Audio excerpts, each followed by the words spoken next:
Voices amongst the static. A glitch in the simulation. A broadcast with no origin. You have found the Phenomenauts podcast.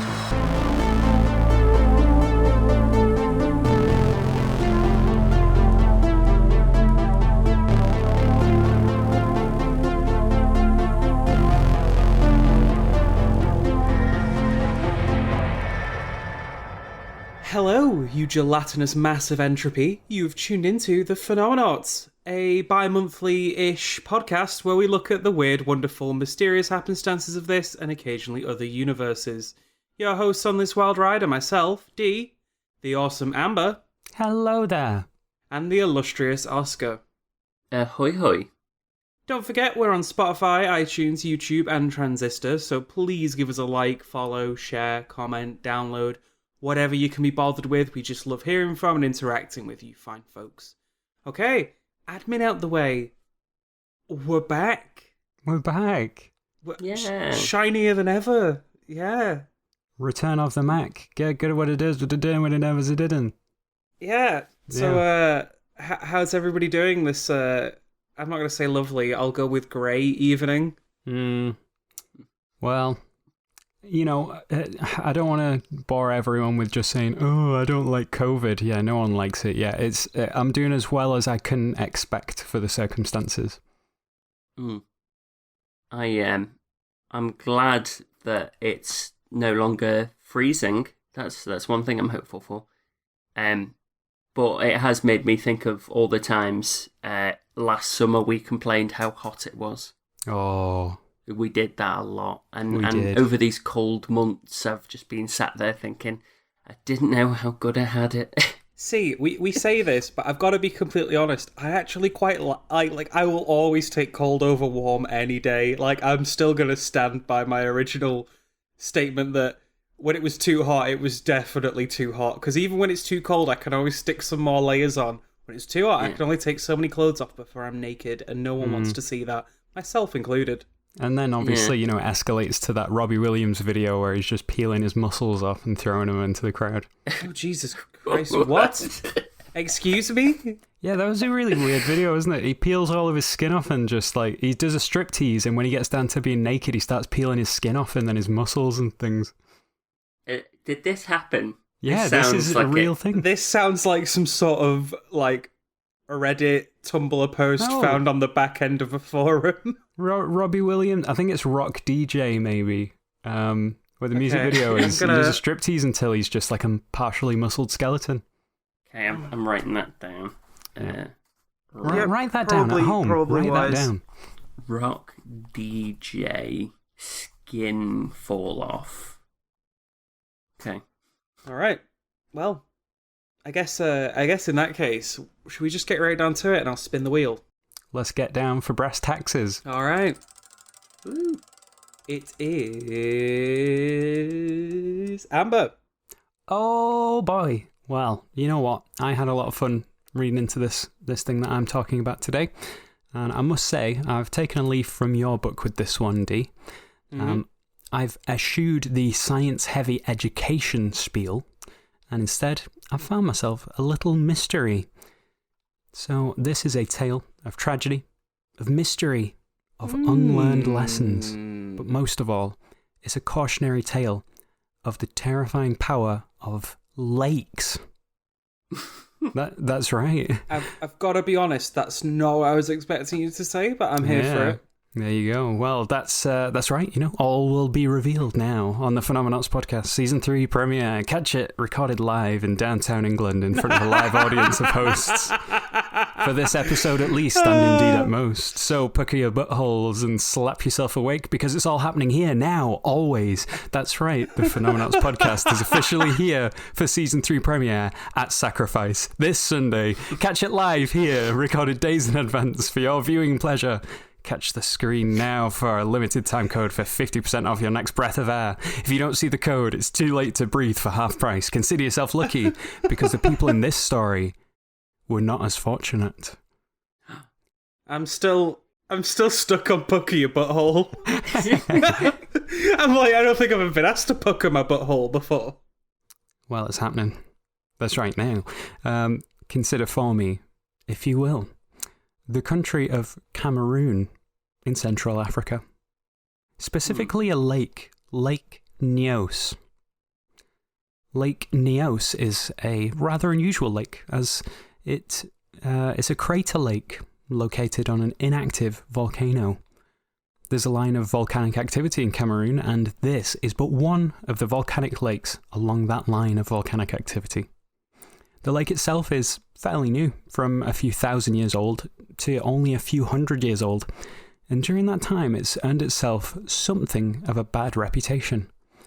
The Bad Lake, many call it, and it had become shrouded in some strange folklore. The people spoke of an evil spirit in the lake who would emerge and kill everyone who lived near it. But that's just a fairy tale told by the locals. You know, there's no way that's true. It's just an old ghost story meant to scare the kids. Well, on August 21st, 1986, the world was shown that it should have heeded the warning of the locals, as 1,746 people in a 25-kilometre radius around the lake were found dead, with seemingly no signs of a struggle. Now, I'm gonna just do a little bit of speculative history here. So, what you may have experienced if you were near the lake on that fateful day is first a sound from the lake, a huge crash, like an explosion. Soon after, any fires or flames in the area inexplicably extinguished themselves. The people then begin to fall to the ground en masse, and you'd be forgiven for thinking that the evil spirit had come. So let me read you some excerpts from a quote from one of the survivors of this mysterious tragedy, one Mr. Joseph Nkwane. "I could not speak. I became unconscious. I was there till 9 o'clock in the morning, until a friend of mine came and knocked at my door. My daughter was already dead. I managed to go over to my neighbours' houses. They were all dead. I decided to leave. As I rode through Nyos, I didn't see any sign of any living thing." So, as rescue workers tried to determine what happened to the villages of Nyos, Cam, Cha, and Subum, the populations of which had been nearly completely wiped out, they discovered more strange evidence of what might have happened. Alongside the 1,746 people killed that day, around 3,500 livestock animals had died. The lake, following the mysterious event, had changed from clear blue to a deep red. The water level at the lake had dropped around a metre, and trees by the lake had been knocked down. Strangely, at a certain distance from the lake, people had not been killed indiscriminately. In some cases, people who were lying down sleeping were killed without their relatives even realising anything had happened.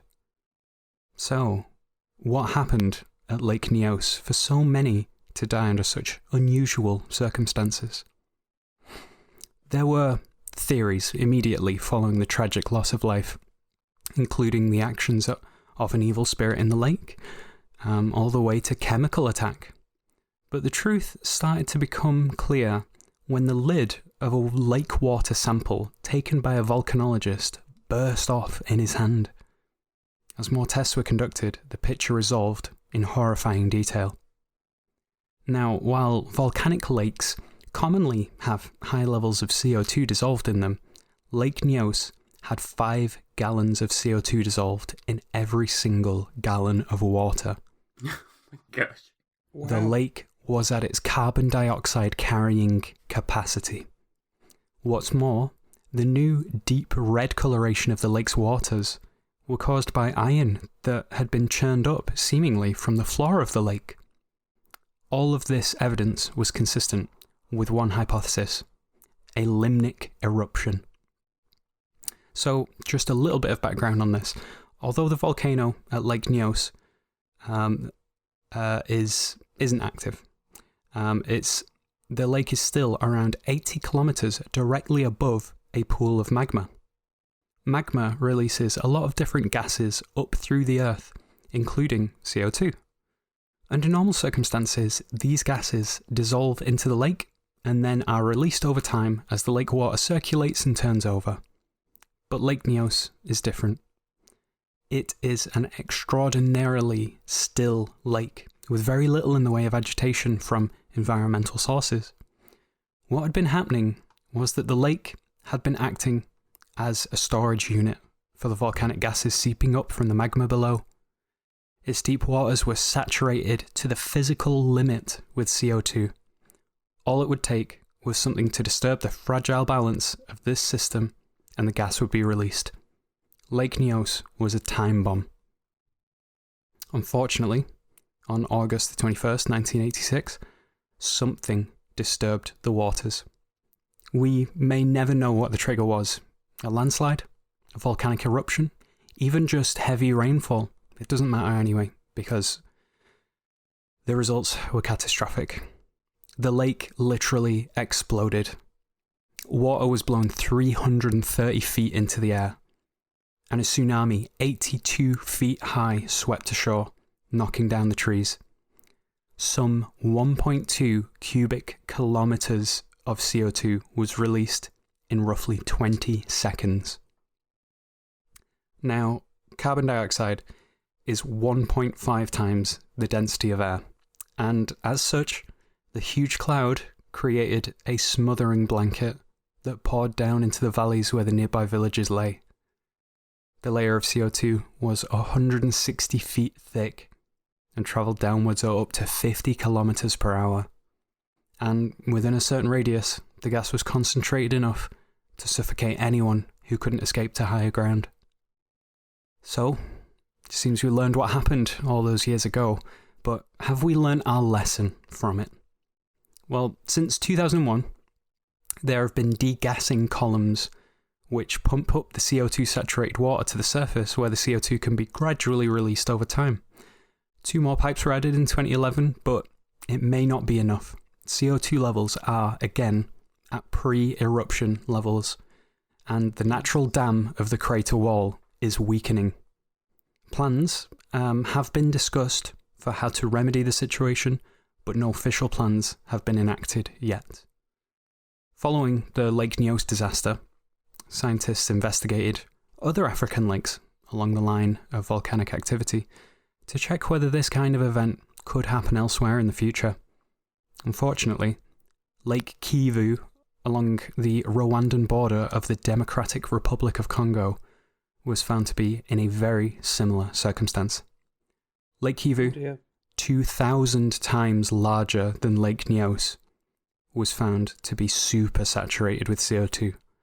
What's more, it has nearly 2 million people living by its shoreline. Besides the CO2, the lake is saturated with methane, which both nations have identified as an incredibly valuable source of energy, and as such have agreed to mine it as part of the Kivu-Wat biogas project. Of course, any violent disruption of the methane deposits would likely result in a limnic eruption, so, I wish them the nimblest of fingers with that. Dissatisfied with that level of danger, Rwanda and the Democratic Republic of Congo have also agreed to explore underneath the lake for oil deposits. Experts have advised serious caution. If a limnic eruption occurred at Lake Kivu, 510 million metric tons of CO2 could be released. That's almost 2% of the CO2 released by the burning of fossil fuels per year worldwide. Jesus. Were the worst to happen? The level of catastrophe doesn't even bear thinking about. No plan has been initiated to reduce the risk posed by Lake Kivu. Yeah.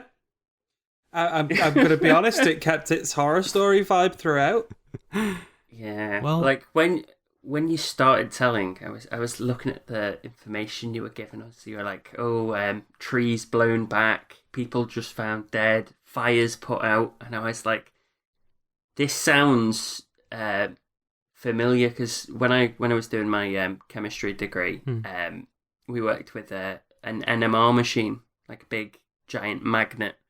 Okay. But it's filled with a lot of it's filled with lots of nitrogen gas, like pressurized. And if something happens where the magnet doesn't quite align and it causes a bit of a disaster, the only way to stop the system from sort of causing a lot of damage is just to vent all of the nitrogen gas. But that does mean if you're in that area, you will be knocked out. Wow. And I was like, okay, so that sounds like that. But CO2, that's like... Yeah. It's the fact that Yeah, it was that's- 160 feet from the ground to the surface of the blanket.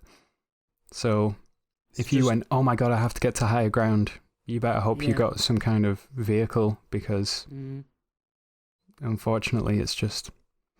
Yeah, it was really sad reading about it, and you know, there's just cases where someone would be stood up doing the dishes, and you know, a relative would be lying down in the next room, and they would keep cleaning the dishes. They wouldn't even know anything had happened, while that person's just been suffocated in their sleep. But I mean, keep your eye on the news. If you hear a big news story, tragedy at Lake Kivu, then at least you know what happened. Oh dear. Yeah, bad time. And there you go. All right, let's spin that wheel. It is... Oh, it's close. It's Oscar. It's you. It's me! Yeah, you. Okay. Well, I thought what I'd do, since we've come back to this, you know, fun play space we all record in, I think I'd invite you to everyone's favourite corner in this 5-dimensional podcast. It's the Cryptid Corner, where we look at some of the cryptids that exist all on planet Earth. There's quite a few of them. So I know how much you two really want to explore all these crazy and wonderful cryptids that are out there, but we have cryptids at home. So yeah, Mom. Yeah, no, we're gonna explore some of our local cryptids. Local cryptids in your area.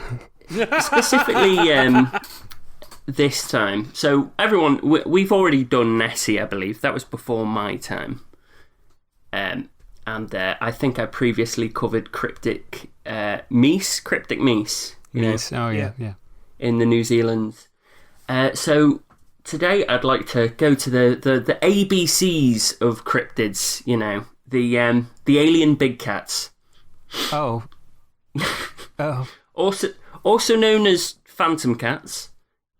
Also known as mystery cats. Okay. They are often described as looking like giant panthers that prowl the moors of Great Britain. Okay. They're sort of... These cats are reported seen prowling around, attacking livestock, but it's very hard to sort of find evidence that they do exist out there.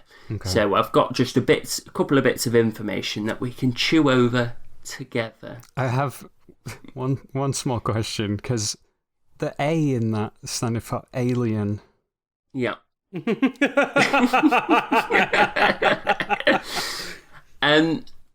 I'll let you down now. It not alien as in out of space. Right. Alien as in not of this country. Okay. Because I was thinking I was picturing biker mice from Mars. Well, you know what? That might explain where they come from, though. So I'm not going to completely cross it off my theories list. That's true. Yeah. That's true. So one theory that does exist suggests that all of these big cats are actually the descendants of prehistoric big cats that somehow survived the Ice Age. You know, saber-toothed cats, that kind of thing. The real big soft boys. In this theory suggests that maybe they've just been surviving out in the wild ever since, not really ever being seen, ever, especially to this day. And the only thing holding this theory back at the moment is the lack of scientific support or evidence. But I don't. Right, the only thing Yeah. Well, the thing is, if you ask me, it's all a big cover-up. It's Big Puma. Yeah, Big Pumas.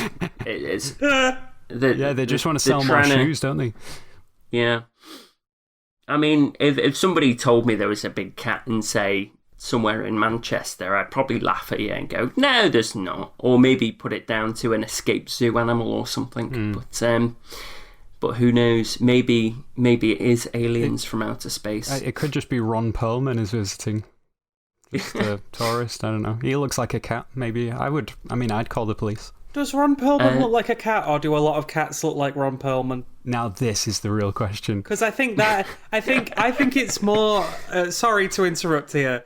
I do think it's more that there's a lot of cats that look like Ron Perlman, not that Ron Perlman looks like a cat. Please fairness, continue. He just looks like a Maine Coon. That's all. That's fine. And that's a big cat. Maine Coon energy. They are big cats, yeah. So the first notable sighting of an ABC phantom cat, whatnot, was from the deceased writer William Cobbett, who, and this is a bit of a stretch. So he claimed that when he was a child in the 1760s, he saw a large cat, and here's the quote, as big as a middle-sized spaniel dog. It apparently climbed into a hollow elm tree near sort of where he was brought up. I don't have where it is written down here, but yeah. So he saw a large cat as big as a middle-sized spaniel dog, and it was only later in life when he visited Canada in New Brunswick, where he saw a North American lynx for the first time, and said, I've seen that before when I was a child. I feel like a mid-sized spaniel is still within the realms of Maine Coon territory. Yeah. Yeah. Mid-sized spaniel dog. I love that quote. But yeah, so apparently he'd seen this as a child, but didn't know what it was until he'd grown up. Now, I don't know about you, but I don't think the North American lynx is commonplace in Great Britain. It might be in the name. So that was the first notable sighting. And ever since, there have been many named big cats spotted throughout the years. So we've had the Beast of Bodmin Moor, the Beast of... I remember, I've heard about that. Yeah, the Beast of Bevendine, the Kellis cat, the Beast of Dartmoor, the Essex Lion, the Cotswold Big Cat. There's a lot more than this. The Amber Gambler. But I won't be covering most of these. I'd suggest you go read them if you want in your free time. Here's some homework. A lot of them do just say, there was a big cat that was prowling around, we caught it and it escaped from a zoo. Or that's what the news has told us. You never know what you can trust nowadays. Are you having a the truth is out there moment? Can I hear X-Files music in the distance? You can. I'm just saying, if all they have is scientific evidence and support, then what? Like, that's surely not enough, right? Oh, I love that. Well, the world is flat. It's just there's absolutely no evidence to suggest that it is. But that's the only thing stopping it.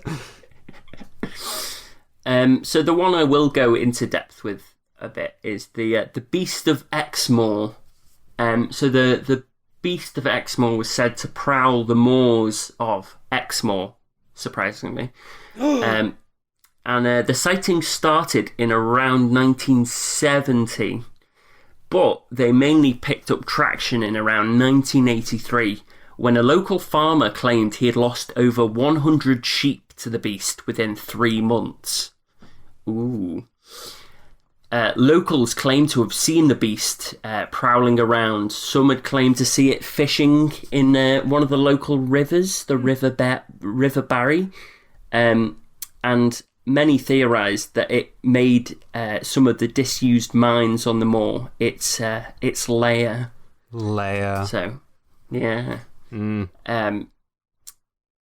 in George Herbart's book, The Mysterious Creatures: A Guide to Cryptozoology. And this is the only place I could find that spoke about this specific moment. I couldn't find any official government sources, so take it with a pinch of salt. He claims that some Royal Marines, in a response to an increase in sightings and livestock deaths, staked out the Exmoor Hills. Some Marines claim to have seen the beast using their night vision technology, but took no action to try and harm it, as not to accidentally harm any nearby locals, wildlife or infrastructure. The commanding officer is quoted in saying, "The beast showed highly intelligent behaviour, always using the surrounding flora as cover." So, Okay. maybe, yeah. Okay. And sightings of the beast of Exmoor have still been made to this day, with locals still claiming the beast has been attacking their livestock. Most scientists have dismissed these claims, saying that, it's just hearsay and a myth, but we know better. That's right. We do. The hidden, redacted, confidential, top secret quote saying, "He's a smart cat." The truth is out somewhere.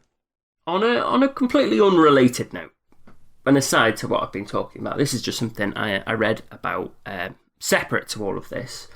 In 1976, there was a law passed that banned the private ownership of exotic animals, including some big cats.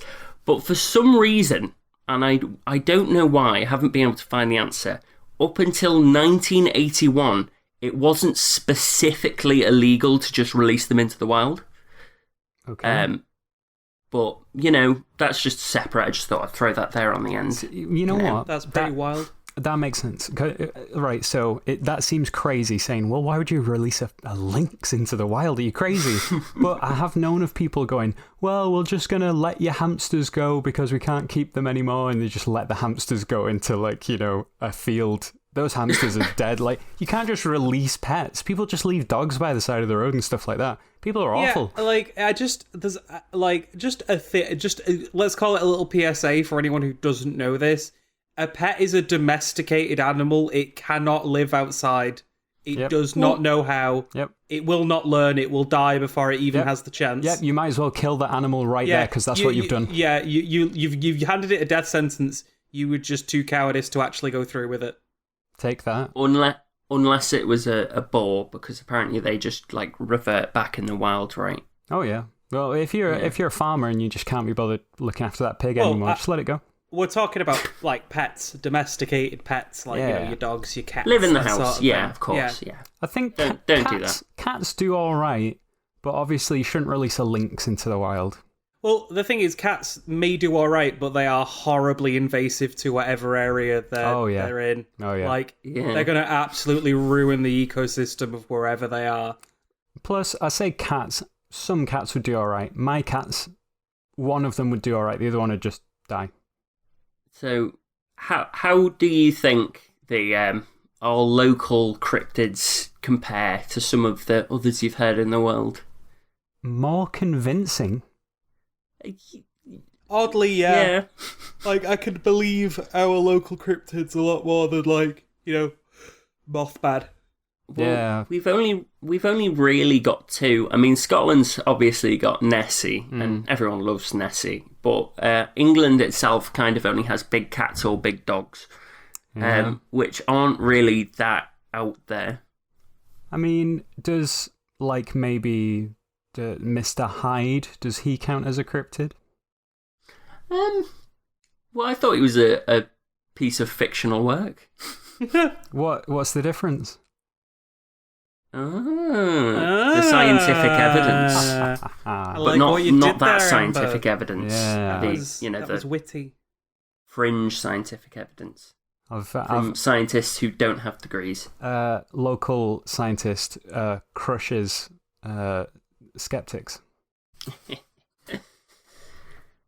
Yeah. Well, there we go. A little bit of local folklore. I mean, facts. Right, let's get back to it. So this week I thought I'd try something a little new and hopefully interesting that isn't really new at all, but bear with me.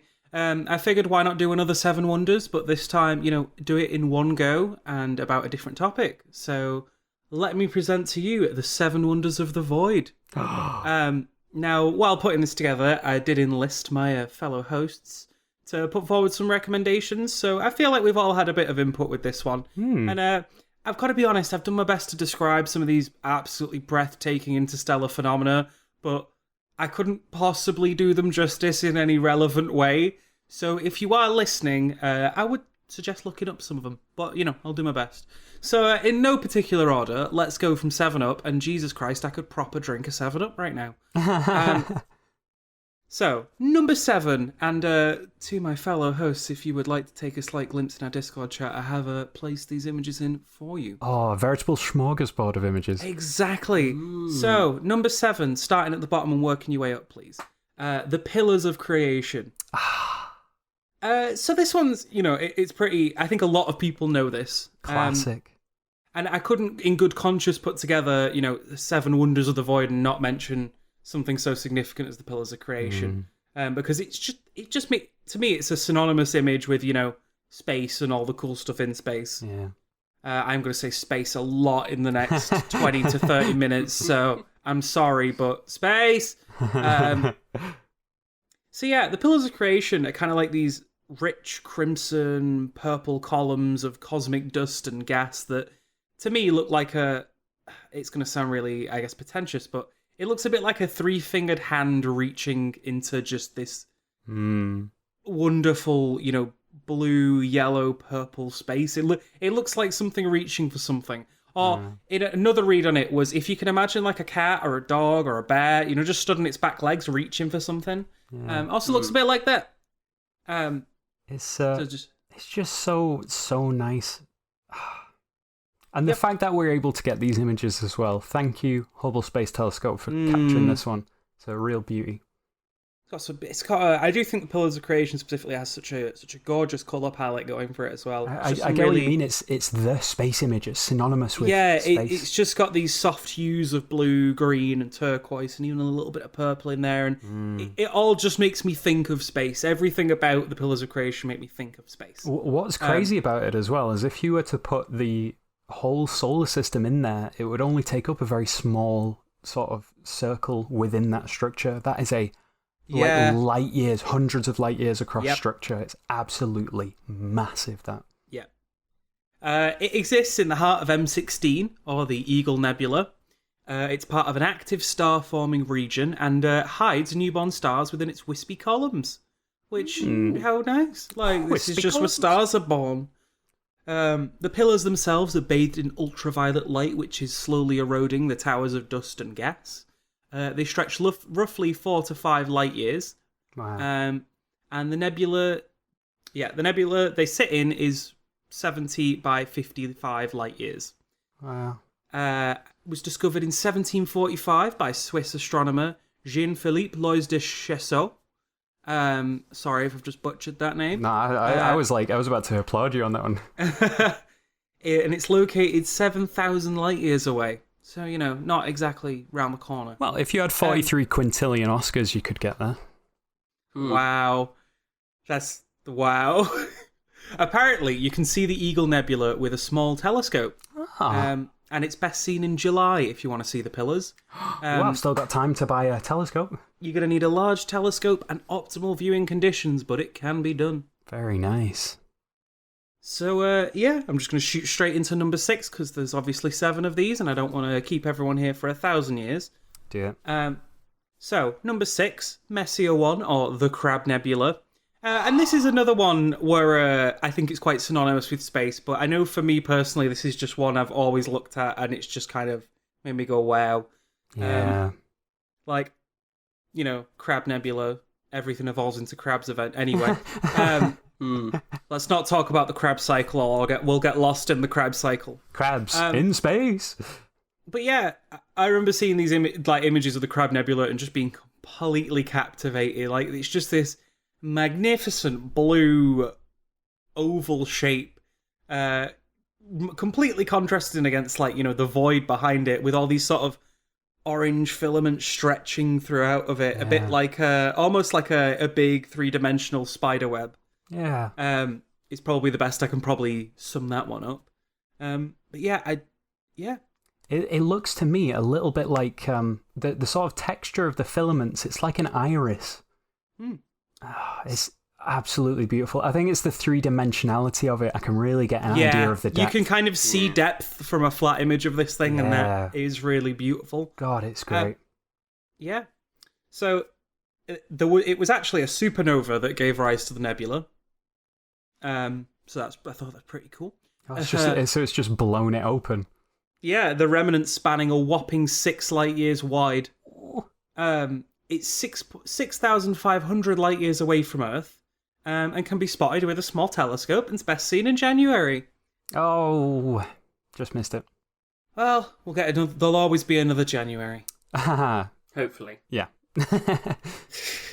It was, I'll say, rediscovered by John Bevis in 1731, and later observed by a Charles Messier, who mistook it for Halley's Comet. Trivia time! It's the first trivia time. Wow. Yeah, this led to Messier creating a catalogue of celestial objects that could have been mistaken for comets. So if it wasn't for this, there's probably a few things we might not have seen as soon as we did, because it's quite easy to go, oh, that's Halley's Comet. Because, like, we can't forget, and I think it's really important to mention, that a lot of what we see of space now is because we have these huge, immensely powerful telescopes that cost millions and millions and millions and millions and millions and millions of whatever currency you like. Like, if we think back a couple of years, there wasn't as much technology. People were looking at these things through glass lenses. Yeah. That was the best they had. So I can quite easily see how something like a comet gets mistaken for something else. Yeah. Because things are going to, at that resolution, things are going to start looking really samey. Sorry, Oscar, what were you going to say? Well, even now, like, a lot of the space observation stuff we use is really old, but it's fantastic. Yeah. Like, we've made advances in, photographs and science and whatnot since, but the telescopes and whatnot we've got in space are just doing a fantastic job. Yeah. The thing is, as well, with the telescopes in space, there's just nothing preventing... There is obviously things preventing them from looking, but we have a whole atmosphere in the way, if you get me. Like, but there's layers. Exciting stuff about that James Webb Space Telescope. So a lot of these images will have been captured by Hubble, and the sort of spiritual successor to Hubble is going to be launched in the next couple of years, and it's going to be like 4 times the resolution or something crazy like that. Oh, and that's going to be... It can probe more wavelengths, so it'll be able to resolve sort of false colour images even more like detailed in terms of colour and things like that. That's going to be spicy. It is. Really look forward to a whole new wave of amazing space images. Yeah. So the orange filaments you can see in the nebula are actually the remaining hydrogen from the star. Ooh. The blue is the neutral oxygen, and the green is ionized sulfur. Oh, wow. The red being doubly ionized oxygen. So there's some, anatomy of the nebula. Yeah. The nebula's heart is a rapidly spinning neutron star, and the electrons spinning super fast, nearly at the speed of light, are what create the sort of eerie blue glow inside. I thought this was a cool little comparison I read. It kind of acts as a lighthouse. It ejects twin beams of radiation, making it appear to pulse 30 times a second whenever it rotates, and that's kind of how we can see the nebula, if that makes sense. Because there's just these pulsars inside, and every interval it's like this flash of light, and that illuminates the whole thing. That's cool, isn't it? Yeah. So, moving us straight on to number 5, the Hourglass Nebula, or MYCN 18. That's catchy. So, once again, indulging in a bit of childhood nostalgia and wanderlust. This one's easier to describe because if you picture a figure 8, its upper and lower spherical portions are varying hues of green, orange, and red, all dispersed at slightly different rates.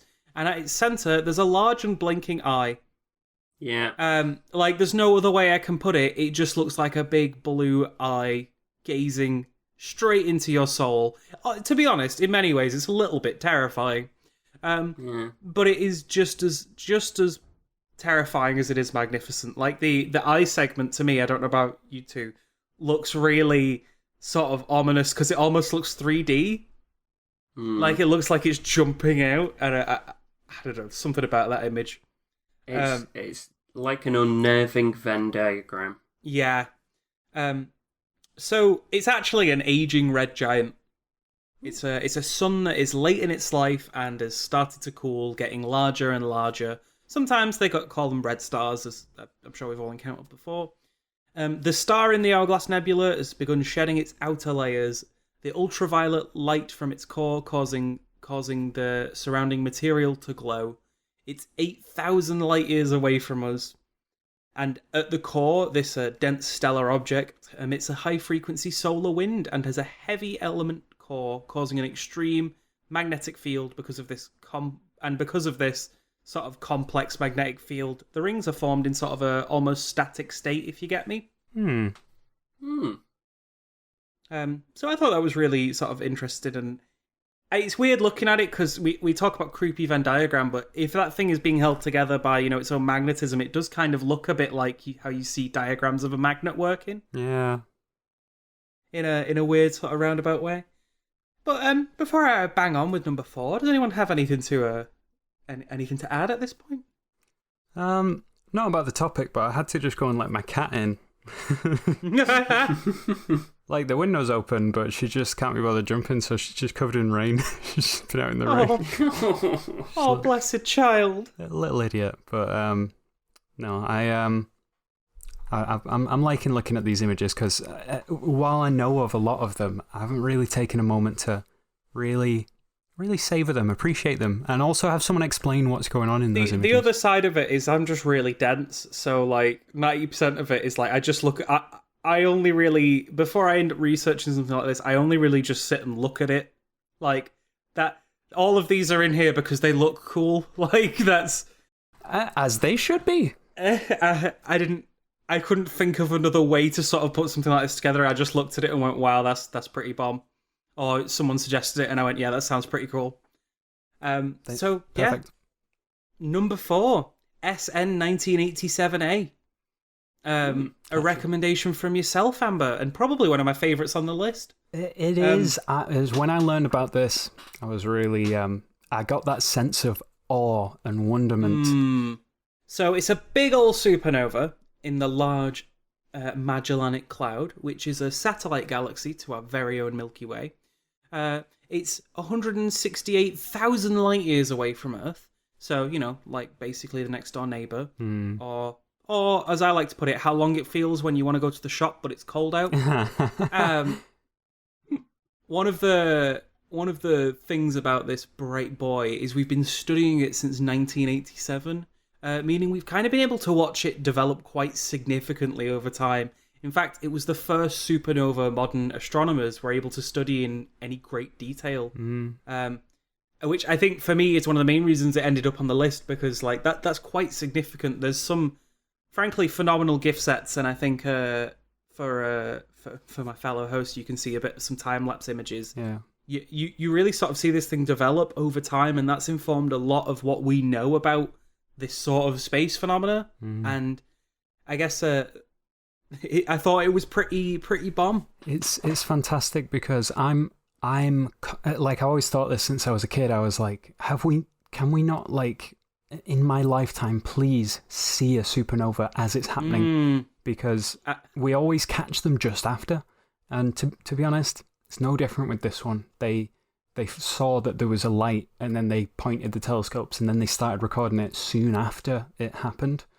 But what you can see if you look at a set of images showing its evolution, or if you watch the GIF, the center lights up, and that's the supernova happening, and then it dims down.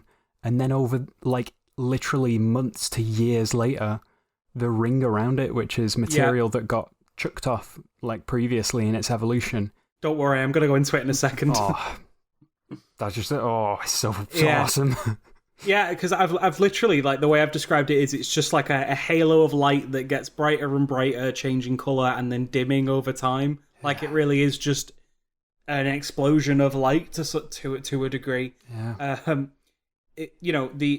so the ring of gas itself is 20,000 light. It was 20,000 light years ago, before the original star actually exploded, and it was the ultraviolet flash from the explosion that sort of energized all this gas, and that's what's made it glow for these decades. Yeah.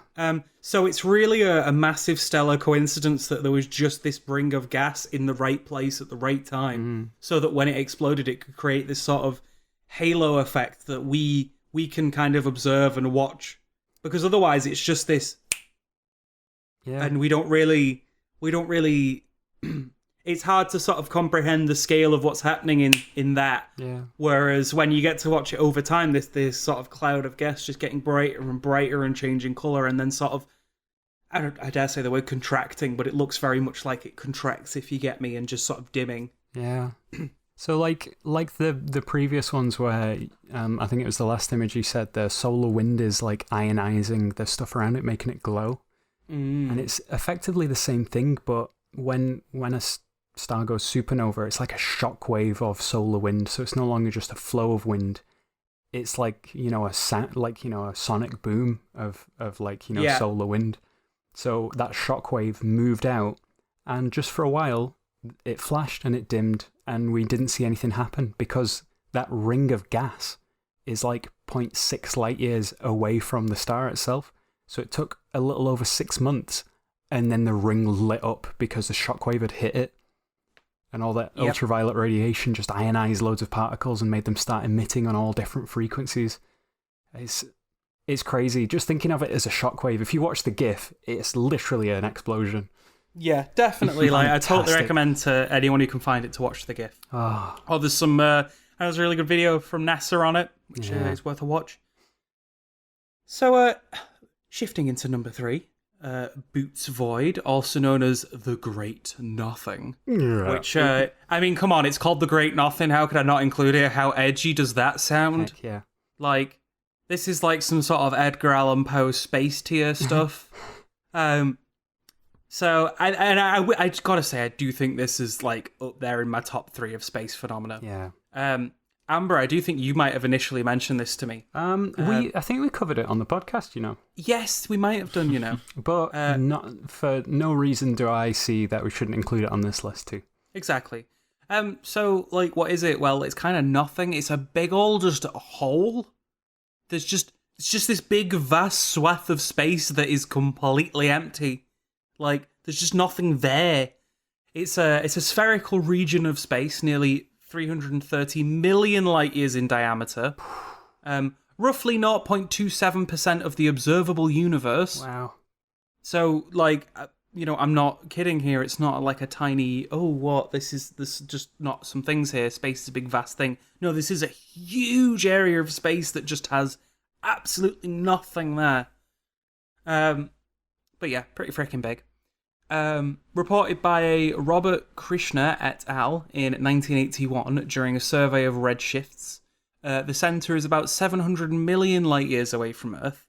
And I think this quote contextualised it best from astronomer Greg Aldering. If the Milky Way had been the centre of the Boots Void, we wouldn't have known there were other galaxies until the 1960s. Yeah. Wow. Pretty wild, right? What the heck? It's like, I understand, like, space is empty, but it's not really on a grand scale. It's very evenly distributed, the matter. Very evenly. So, I actually find the Boots Void a little bit scary. Yeah. The image I've put in the Discord is an artist's impression. But you can just kind of see it's just this hole. It's space. You look up, you see stars. You get where I'm going with this. Yeah. You look at other images of space. There's nearly always something there to sort of frame it. There's just nothing. It's just a hole. There's nothing. You can travel for hundreds, thousands of years at the speed of light, and there'll be nothing. Absolutely now.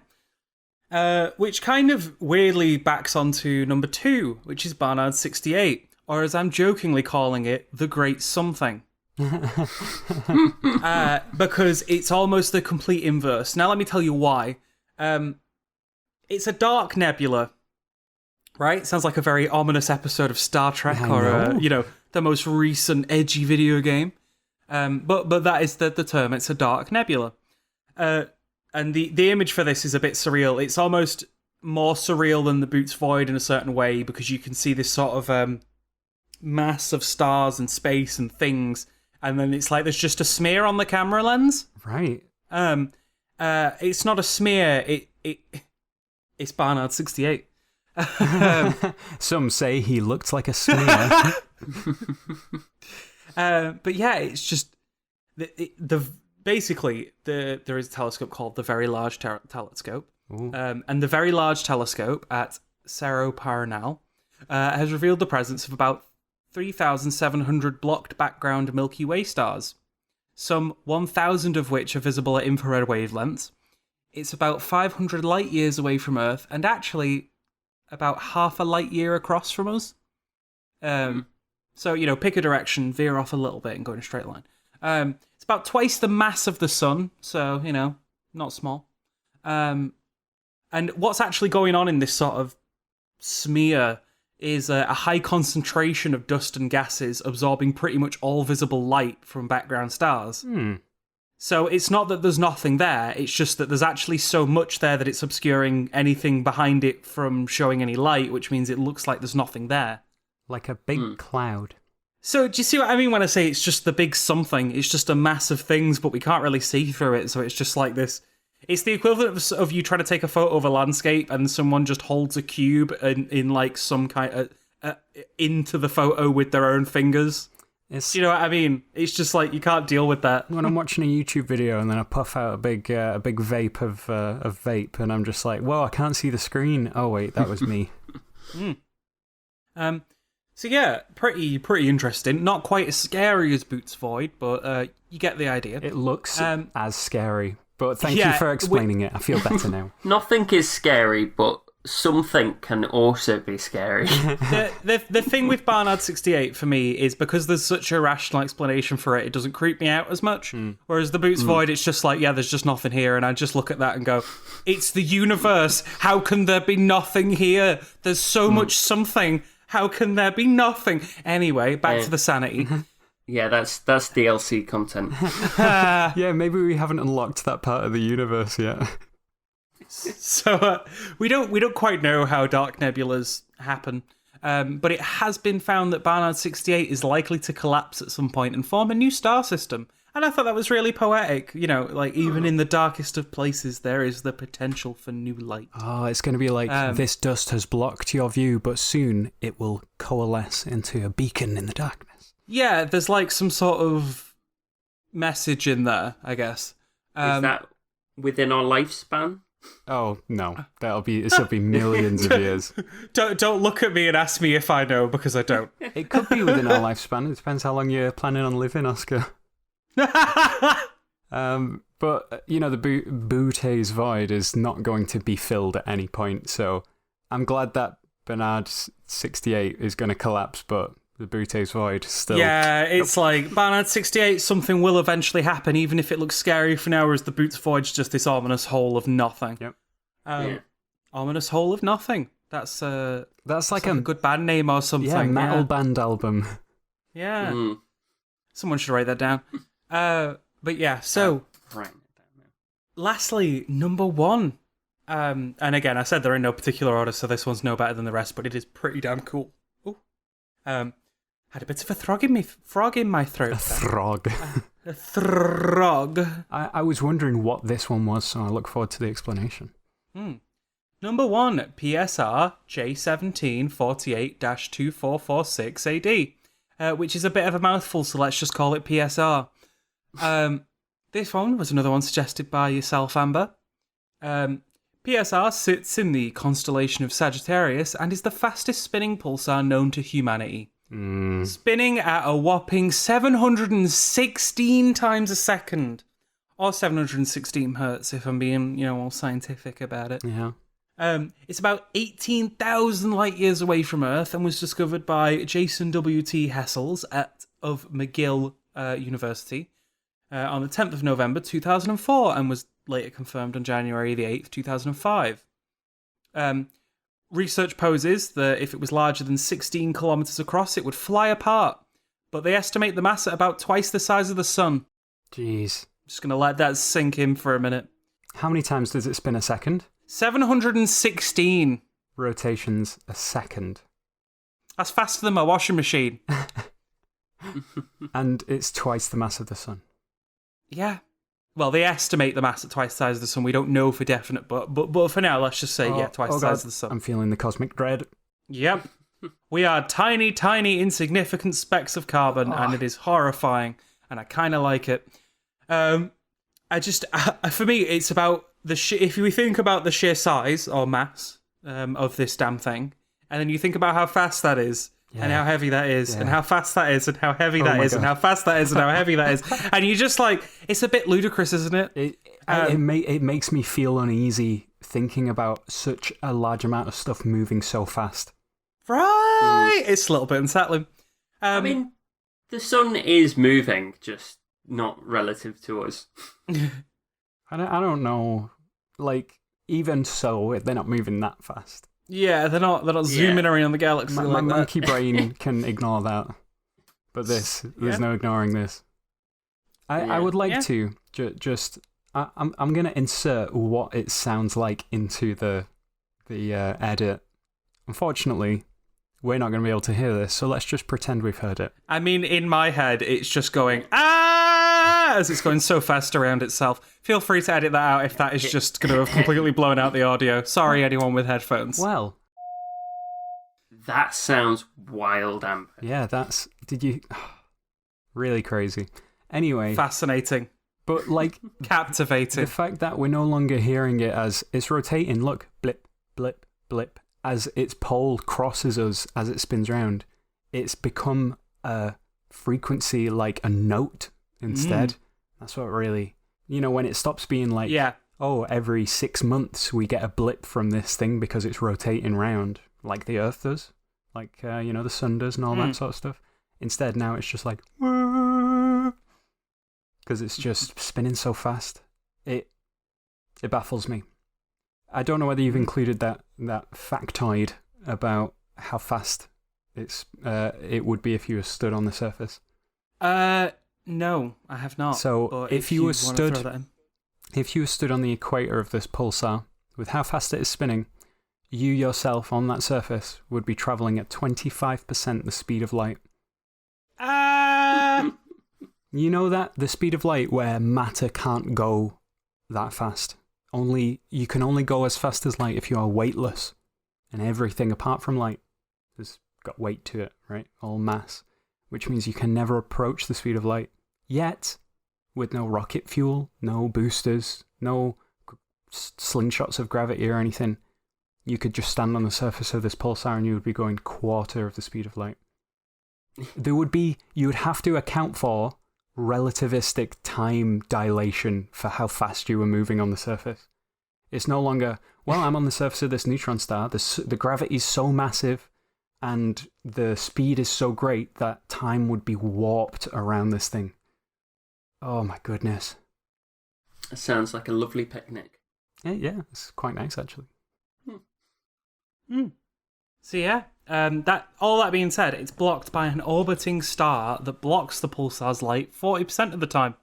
Curse that star. Which is kind of why we can't directly measure it. It's why we kind of have to estimate, because literally 40% of the time it is just smothered. I look forward to it eating that rude neighbour. It's really wild that in space you can be like, I can't wait till this system consumes this other system. It'll mean we can see the system behind it. Once that star's gone, it's us next. Yeah, we just got our telescopes trained on it. It eats up its neighbour, and we're like, wow, and then it turns to us. The note stops, and it becomes a constant note. So, does anyone have anything else to add to the Seven Wonders of the Void before I shimmy us along to the next segment? I think there is something to be said for. I know it's not in space, but it is technically the human brain. Of all objects in the universe, literally of all objects in the entire universe, the human brain is the most complex. And look what it's able to do with itself. And that technically is something that the universe made. If you said, wow, look on this alien planet, there's these crystals that form in the atmosphere because of the pressure, and they're so, like perfectly made that there's electricity flows through them and stuff, you'd be like, wow, amazing. That's what's happening with a brain on Earth. And, I want to give an honourable mention to the human brain. Not quite as spectacular, especially not mine, but it's worth noting. I like it. All right, I guess that brings us to the final segment of the show. God, it always feels weird when I say that, doesn't it? It's like, I don't think I've ever said the show before. The show. Feels very much like this is some sort of a talk show. Anyway. Well, it's time for viewer calls. But yeah, let's talk about some stuff we've enjoyed between recordings. Because I'll start us off to give people a chance to prepare if they haven't. Okay. Or either way, I'm just a fatuous egotist, so I'm going to go first. Oh yeah. This week I'm going to talk about another podcast. I've been enjoying it recently. It's called The White Vault. It's a horror mystery podcast with a central narrative that starts with an isolated research team. I think the repair team actually making a strange discovery underneath Svalbard. Ooh. It's got really nice pacing. It's quite gripping. It gives you just enough to make you want more and still gives you enough to feel satisfied, so you still keep listening. Okay. I know I got to season 2 and initially I was a bit like, oh, this feels like it's jumped tracks a little bit, and then I think it was just at the end of the first episode, I was like, oh my god. I've got to be honest, it's been so good at giving me that serotonin that I occasionally look over my shoulder because I'm thinking about this sort of monster that's in it. Oh goodness. It's good. It's really good. It has some really interesting stuff. And they also have a really sort of they've got a lot of different voices voicing the cast, okay. And they've got a very diverse cast. So if there is a Spanish character speaking in Spanish, if the premise of the dialogue is that they're reading, say, an audio log, they'll start speaking in Spanish before later sort of switching into English. Okay. And it really sort of helps flush out the characters. It's just really good. I like it. Highly recommended. So we're all fans of the Magnus Archive. We are. Horror podcast. Mm-hmm. Fantastic, really. If you haven't heard that and you like horror, the Magnus Archive.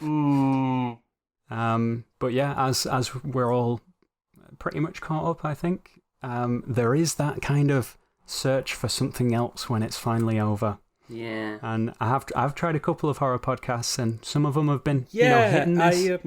I definitely feel that, because I know when I initially caught up to the Magnus Archives, and they were on a break between seasons at that time. Yeah. I went through so many different horror podcasts looking for that sort of that blend of, I don't want it to be sort of in my face scary all the time. I want that sense of intrigue and mystery, and definitely feel like the White Vault's been one of the closest things I've found to it. I'm going to make a note of that. Thank you for bringing that to the table. No problem. It was my pleasure. What have you two been enjoying then? Ooh. Shall I jump in, Amber? Yeah, go for it. Okay.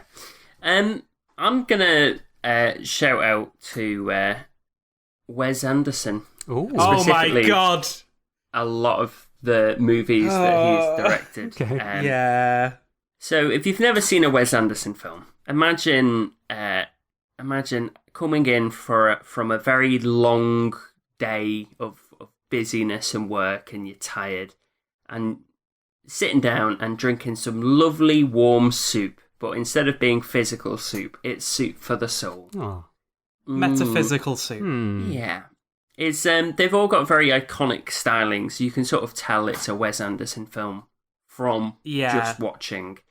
All of his characters seem to talk very intelligently, but they all sort of keep this low tone. There's never raised voices or shouting.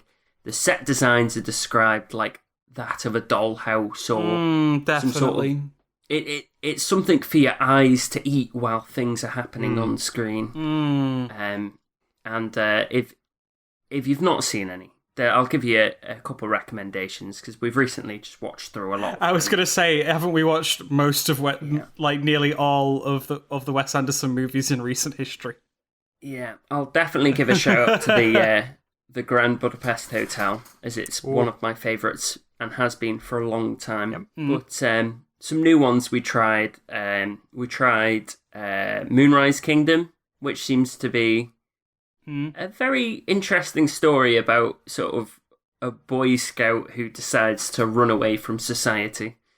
And what was the Isle of Dogs, an animated one, which I love specifically because none of except for like one human character, all the other humans speak in, is it Japanese or Korean? It's not English, which is the main thing, because the only characters who truly speak English is the dogs. But it gives you this whole separate perspective, because when the dogs are talking about things, they can't understand the humans because of the language barrier. But they've done it in such a clever way that you just sort of can still understand what's going on, even when it's not being spoken to you in English. And it's like 10 out of 10. Again, like you said, it's food for your eyes. Because like Isle of Dogs is such an interesting sort of style of animation. This almost stop frame animation of like miniatures. Maybe is that what it is, or is it CG to look like that? I couldn't tell you. I think some of the other ones we did as well. Really, we've got to mention. I want to give a mention. Like the Royal Tenenbaums, I thought was really sort of interesting to see all these different interactions between characters. And what was the other one? Darjeeling Limited? The Darjeeling Limited, that's exactly it, yeah. Love that one. That was a very good one.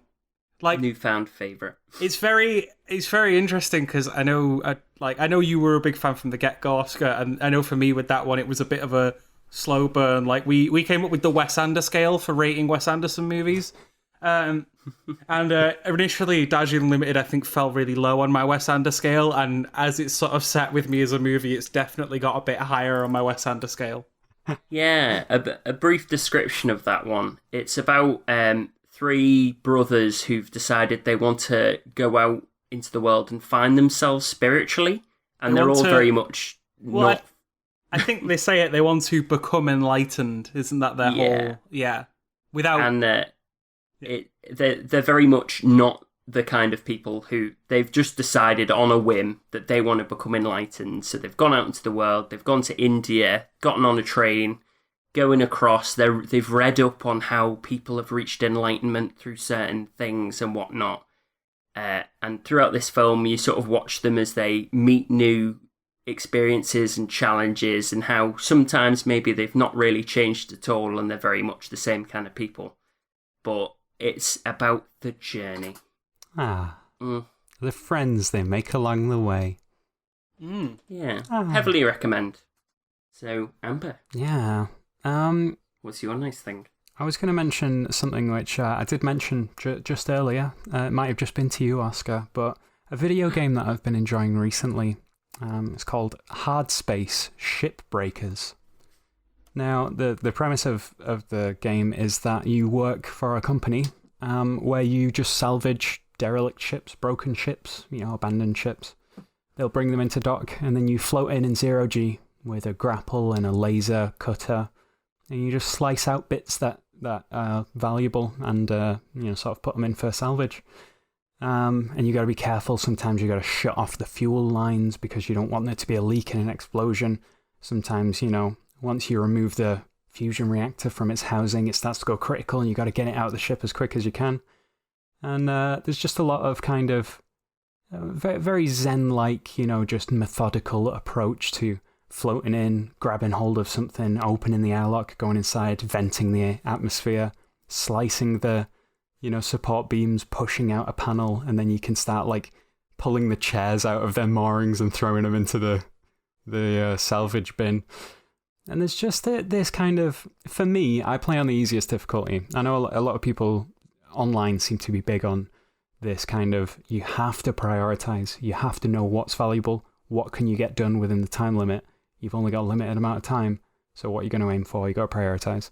And you've got to be as quick as you can, but don't make mistakes. Because if you're careless, you could blow up the whole ship and kill yourself.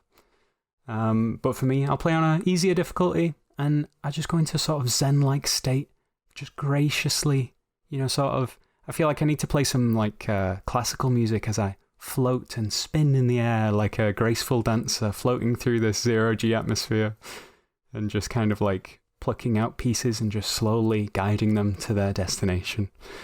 But it's a very interesting game. I would say it's very different. If you want a nice chill experience, I think it's about £20 on Steam, and it's fully controller support and all that sort of stuff. So yeah, I've been having a lot of fun with that. Probably will play some later on as well, before bed. And yeah, it's a fun game. I like it. Sounds pretty interesting. Hmm. I'd want to give that I'd want to give that a go myself at some point, to be honest. I'd recommend. Thank you. I'll make a note. And I think that might be us, if everyone's content. Yeah? Sounding good? I think it is. Yeah. Yeah, cool. All right. Well, we'll be back at some point in the near future. Any topic suggestions for feedback, do please just drop us a comment or email us on phenomenautspodcast@gmail.com. We can even give you a shout out if you'd like, live on the show. Or if you don't, that's also fine.